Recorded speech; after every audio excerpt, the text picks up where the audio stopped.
idea that if you're a Christian, then the validity of your morality depends on it being opposed to any viewpoint held by an atheist, or vice versa for that matter, makes no sense. It is silly. There are going to be huge areas related to religion where atheists and Christians don't see eye to eye. Speaking as an atheist, obviously I don't believe in God. I don't believe in hell or any life after death. I don't think that selective interpretation of the Bible should be used to tell you what's right and wrong. I don't believe that Jesus was the Son of God and that he died to pay for my sins. I'm not convinced on the historical evidence that Jesus ever existed at all. Christians are, I expect, going to see things somewhat differently. But there are going to be enormous areas of overlap in terms of morality, what we agree to be right and wrong.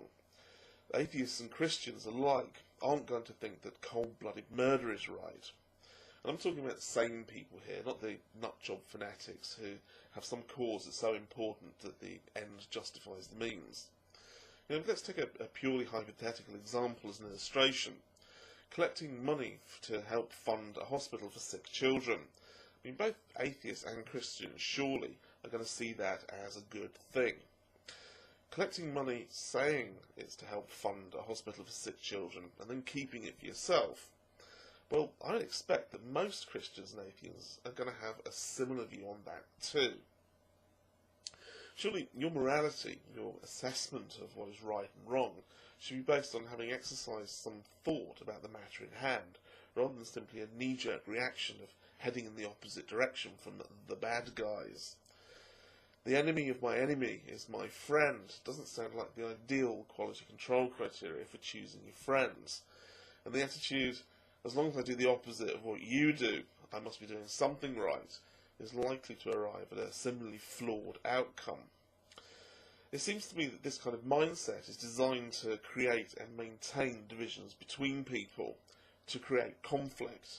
It's unnecessarily negative.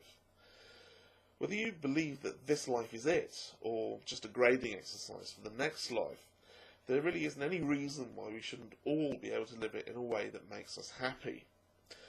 And there's no reason why people can't get along and let others believe what they believe. There are going to be problems like teaching of creationist mythology in public schools, or abortion, but generally speaking, the rest of it is just other people's private business. If somebody wants to believe in a God and do good things in its name, if someone gets comfort from their belief, comfort from their prayers, then I don't want to make it illegal for them to do that. I don't want to pull down their churches and burn their Bibles. And having a different viewpoint on the world is often a good thing. It helps us figure out what we believe by considering the alternatives.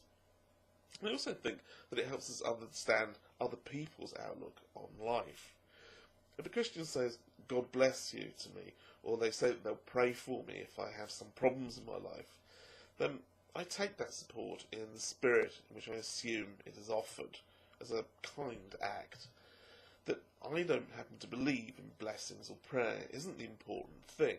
This person has offered me something both real and valuable to them. And to throw that back in their face is rude and, I think, mean-spirited. And when it comes down to it, my only real objection to religion is in the way that it encroaches on my life. And in this, I really do see it as just a one-way street. I can't think of any examples where secular humanist or atheist philosophy in the Western world requires limitation of someone's religious freedom. I do see plenty of examples of religious belief limiting or attempting to limit my freedom and deprive me of my rights.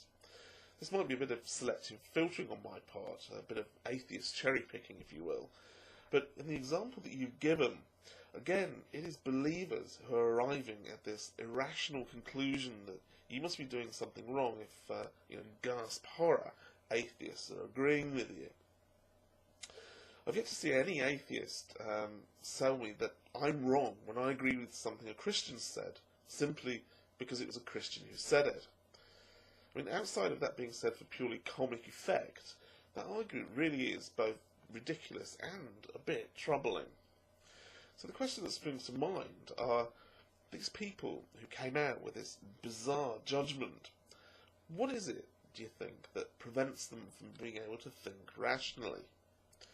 And is it possible that this inability to think rationally could be manifesting itself elsewhere in their lives?